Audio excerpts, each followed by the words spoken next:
लाडकी बहीण योजनेअंतर्गत तुम्ही वेबसाईट वरती फॉर्म भरला असेल तर हा व्हिडिओ महत्त्वपूर्ण आहे। एक नवीन अपडेट आलेली आहे। तुम्ही तुमचा फॉर्म हा दुरुस्त करायचा आहे, एडिट करायचा आहे, तरच तुम्हाला पैसे मिळतील। कारण तुम्ही OTPच्या माध्यमातून जर फॉर्म भरला असेल तर तुम्हाला आता तो एडिट करण्यासाठी, दुरुस्ती करण्यासाठी आलेला आहे। आणि काही जणांचा फॉर्म रिजेक्ट झाला असेल तरी सुद्धा तुम्हाला हा जो फॉर्म आहे तो दुरुस्ती करायचा आहे। म्हणजेच फॉर्म हा रिसबमिट असा ऑप्शन तुम्हाला आला असेल, रिसबमिट करा म्हणजे पुन्हा फॉर्म सबमिट करा तरच तुमचा फॉर्म मंजूर होईल।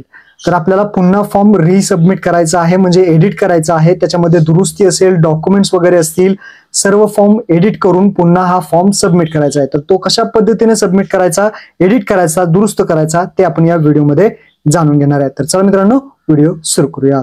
सर्वात प्रथम तुमच्या मोबाईल मधून किंवा लॅपटॉप मधून किंवा पीसी मधून या वेबसाईट वरती या आणि यापूर्वी केलेले अर्ज हा ऑप्शन तुम्हाला दिसेल, त्यावरती क्लिक करा। क्लिक केल्यानंतर तुम्ही जे काही अर्ज केलेले आहेत ते तुम्हाला दिसतील आणि हा जो नवीन ऑप्शन इथं पाहू शकता रिसबमिट, भरपूर जणांना रिसबमिट करा असं इथे ऑप्शन आलेला आहे। हा रिसबमिट ऑप्शन म्हणजेच तुम्ही इथे कारण सुद्धा या डोळ्याच्या चिन्हावरती क्लिक केलं तर कारण पाहू शकता। काही जणांचा इथे आधार कार्ड नंबर दाखवत नाही, आधार कार्ड अपलोड केलेलं दाखवत नाही, काही जणांना आधार कार्ड अपलोड करा सांगितलं आहे, काही जणांना दुसऱ्या काही चुका सांगितल्या असतील। तर हा आपल्याला फॉर्म एडिट करायचा आहे। तुम्हाला रिसबमिट दाखवतोय म्हणजे हा एडिट करायचा आहे। इथे पेन्सिलचा आयकॉन दिसतोय, तुम्हाला पेन्सिलचा जो आयकॉन दिसतोय यावरती क्लिक करायचा आहे। यावरती क्लिक केल्यानंतर तुम्हाला आधार नंबर मागितला जाईल। काही जणांनी OTPच्या माध्यमातून फॉर्म भरले होते तर त्यांना आधार नंबर इथे मागितलाय, तर त्यांनी जो फॉर्म तुम्ही एडिट करताय त्या व्यक्तीचा आधार नंबर टाका आणि व्हॅलिडेट करा आणि जे दुरुस्ती करतील त्यांना इथे डायरेक्टली एडिट करण्यासाठी येईल। त्यानंतर जी माहिती एडिट करायची आहे ती सर्व माहिती आता तुम्ही एडिट करू शकता, दुरुस्ती करू शकता। काही जणांनी इथे आधार कार्ड अपलोड केलेलं नसेल, मतदारसंघ निवडला नसेल तर त्यांनी आधार कार्डची समोरची बाजू, मागची बाजू, मतदारसंघ राहिला असेल ते अपलोड करायचं आहे। एखादं डॉक्युमेंट चुकीचं अपलोड झालं असेल तर ते सुद्धा तुम्ही अपलोड बटनावरती क्लिक करून पुन्हा अपलोड करू शकता। आणि तसेच एक नवीन ऑप्शन जो ऍड झालेला आहे तो म्हणजे बँक पासबुक।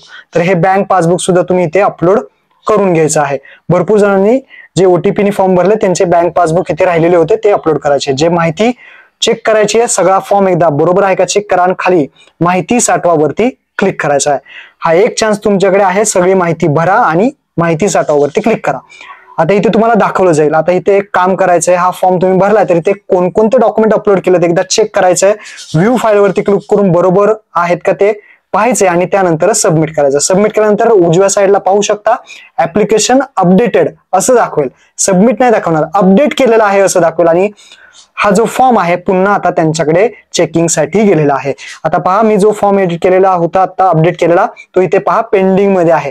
आता काही परत हा जो फॉर्म आहे पेंडिंग मध्ये गेलेला आहे, त्यामुळे काही टेन्शन नाही। आता तो फॉर्म पुन्हा चेक केला जाईल, डॉक्युमेंट चेक केले जातील, तुमचा फॉर्म बरोबर असेल तर तो अप्रूव्ह केला जाईल, लक्षात ठेवा। आणि ज्यांचे फॉर्म अप्रूव्ह झाले त्यांना काही प्रॉब्लेम नाही, आता हळूहळू सगळ्यांचे हे फॉर्म अप्रूव्ह होतील आणि काही चुकलं तर एडिट साठी तुम्हाला अशा पद्धतीने येऊन जाईल।